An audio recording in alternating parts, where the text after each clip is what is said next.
Hey guys, welcome back to Project Time Garage. Today we've got some diesel content coming back at you. At least, ooh, I'm washed out there. At least some F250, F350 content. Actually, this probably covers F150, E150, 250, 350, 450, 550, whatever. If you have one of these trucks and you have relatively high mileage on it, then you're probably going to find yourself in the same position. You're probably going to have that happen. Yep, that's broke smooth off of there.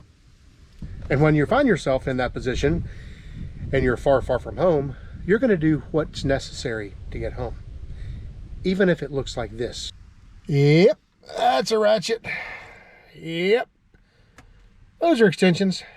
Sometimes we just have to drive a socket on things and use a ratchet to get home. I was all the way in Kentucky when this thing decided to give up the ghost. So I didn't have a whole lot of options on the side of the road to fix it, but I made do. So today we're going to cover getting this old shifter shaft out of here and a replacement shifter shaft from a junkyard put in it. Let's get started. Well, you can see the unit that was in the truck, which is actually not ugly. So we're going to reuse this part because it looks pretty good. This boot looks pretty good. All the wiring looks okay. This is the only real issue here, and you can see right where it broke, right there. Actually, it's kind of bizarre that it broke there, but I don't know. Well, what causes this problem? I think I actually know what causes or at least what caused the problem in mine, and probably what causes the problems in a lot of these trucks. Look at this real quick. On the rear of the shifter shaft here, you can see this shaft, like when you actuate the gear shift, this is the shaft that actually moves the gear shift around, like so. This end here is what actuates the shifter cable that goes down to the transmission. These two bolts right here, this one and this one, they're both supposed to look like that, the inverted star or Torx, whatever they are. These get loose, and whenever you go to put it in park, the cable can't push all the way in to go for park. So what you end up with is a situation where it's hard to get it into park. So what people do when they can't quite get it in park, they will jam this thing up to try to seat it, and that puts a tremendous amount of pressure on this shaft here, because after all, it's you can see it's a hollow tube with another bar inside it, so there's not a, you know, it's not indefinitely strong. And I believe that's what happened to this truck, because when I bought it, it was very loose and wobbly, and I think probably 300 and something thousand miles of just trying to jam the thing into park probably just stressed that enough that it decided to give up that day in that place. So let's go ahead and get this old shaft out of this steering column, and we'll go ahead and set up to, I guess we're gonna have to drop the column in this truck, I assume. I've not done this before. We'll learn together. Well, I guess probably the first thing we need to do is we need to get this collar off here. And this might be pretty interesting to do because I need to get this out of here. I'm not sure I can do that since I don't have the key for this column. But either way,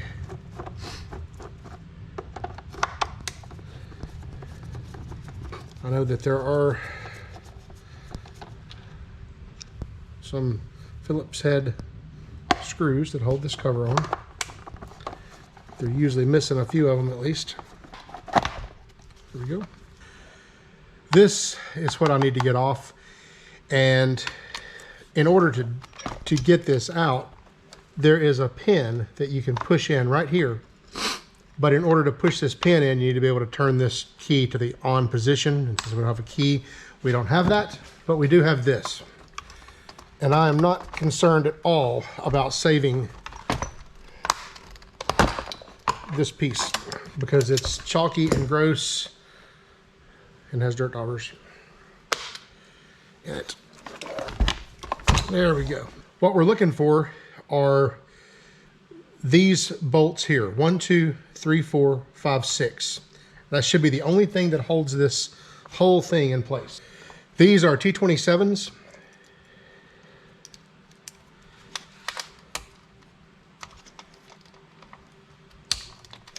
And there's not a lot of torque on it. There's a lot of torque on that one. You know what?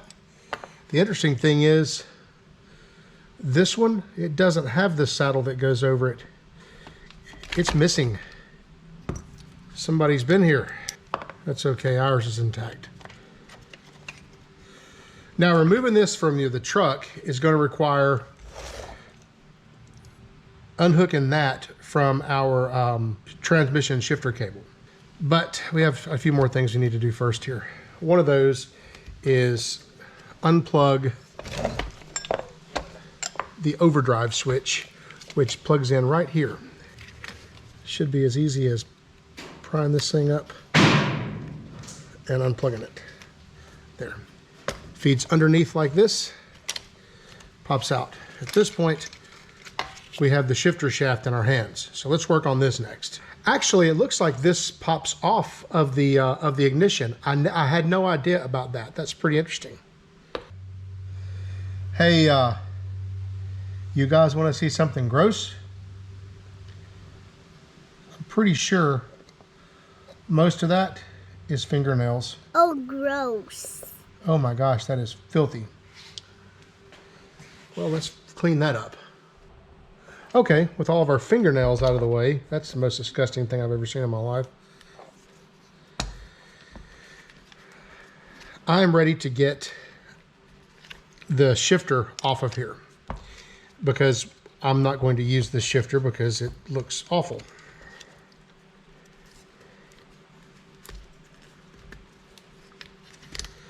To do that, we really should just have to push this pin out. This pin goes in one way. As you can see, it's got a flat head on this side. Gosh, is that more fingernails falling out of this thing? It is. Yikes, that's terrible. That's more fingernails. Oh, gross. So many fingernails. This should drive out pretty easily, like so.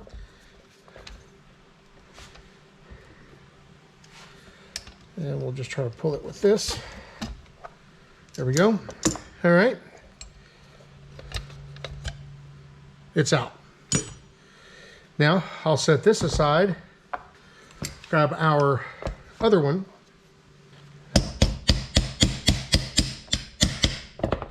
do the same thing with it,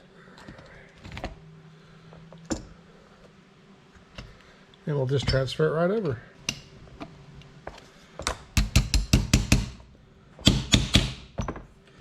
All right, there we go. The way it was. Well, now that we have this thing assembled, let's go out to the truck and see what it's going to take to get the steering column out of it, or at least lowered. Judging by our old column, we know that we've got probably going to be a nut on the underside of this, and the same on this side, and it looks like there are maybe one here and one here that we can loosen possibly, and just sort of, maybe we have to take these out probably, and then probably slide these back. Let's go give that a whirl.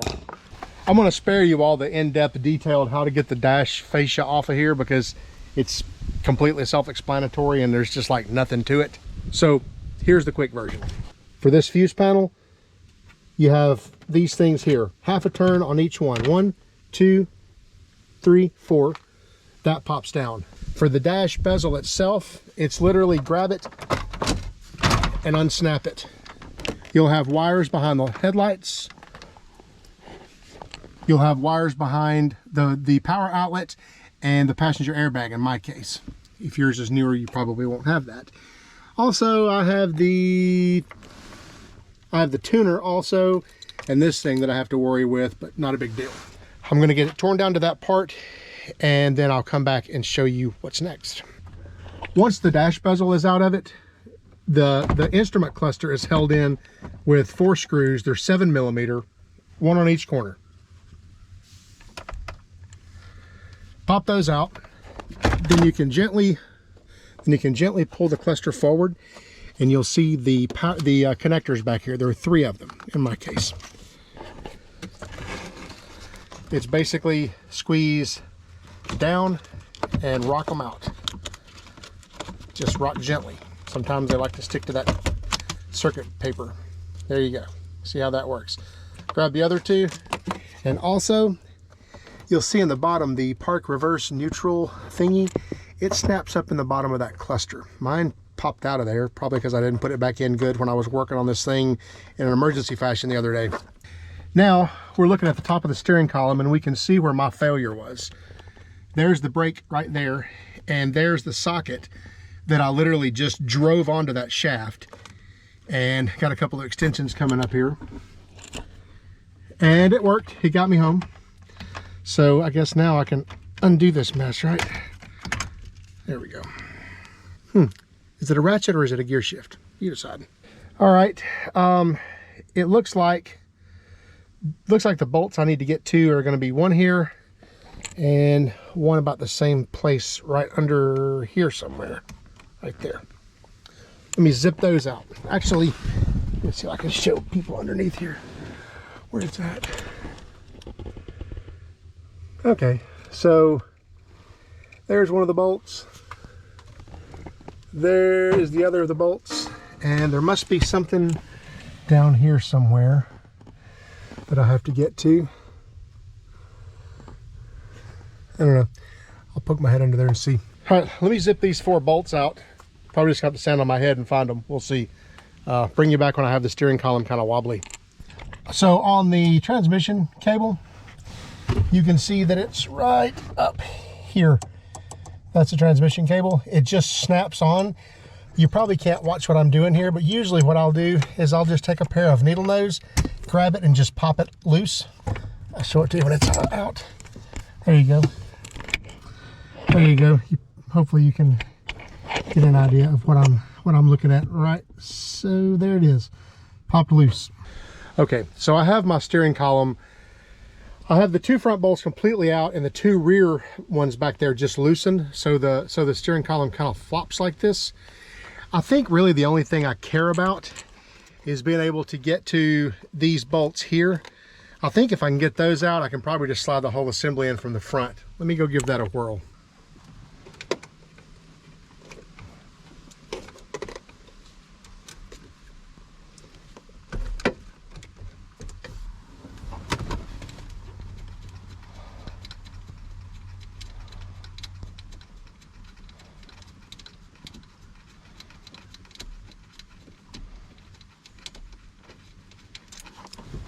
Looks like I've got one more way in the back there that's going to be a little bit tougher to get to, possibly. I don't know.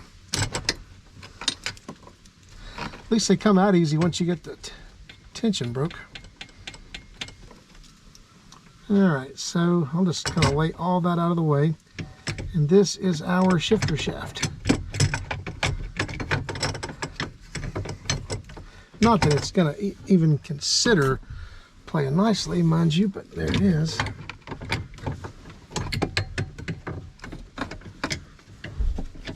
Question is, will it come out this way? Actually, it may. Okay. This ought to be interesting.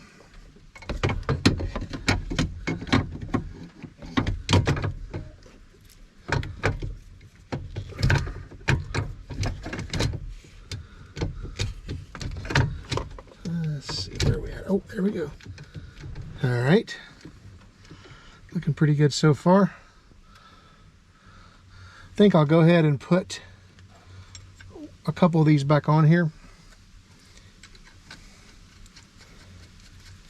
just to kind of hold it in place.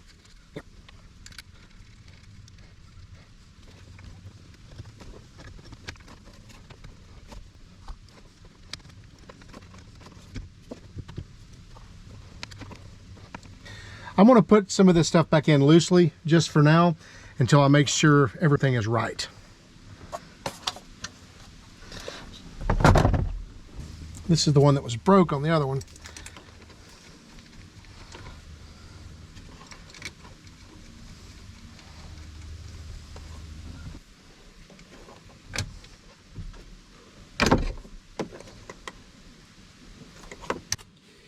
And for our overdrive button wire. It ran under here and twisted around, I believe. Plugged it back in. There. All right. Well, I don't know what all we've got working here, but I think it's probably time to see if the shifter even moves. It won't shift the transmission because it's not hooked up, but at least we'll, oh yeah, what do you know about that?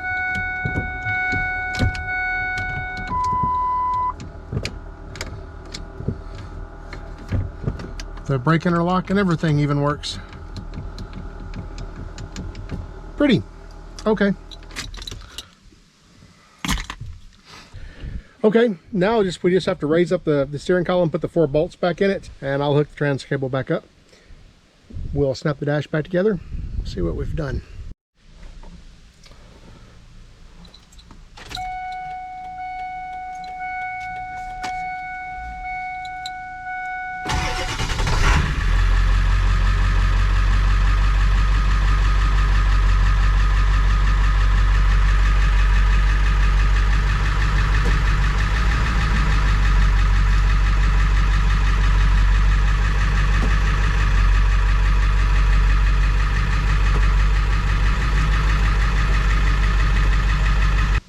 Well, that's not a bad project for a Saturday. Definitely not a tough project. I've done way harder things on this truck especially. So if you have this kind of problem, just know that it's fixable. Junkyards have these parts. I know Dorman has a replacement part. I don't know anything about the quality of it, but I know that I found mine at a salvage yard for the whole steering column was way cheaper than I could have bought just the part from Dorman. So plus I have all the extra little, you know, things that go around it, the screws and bolts and all that stuff in case you're missing something or in case you lose something like I normally do. Appreciate you watching, guys. Hope you enjoyed the video. If you did, please give me a thumbs up. Don't forget to like, share, subscribe, tell all your friends about us. Guys, I'll see you next time.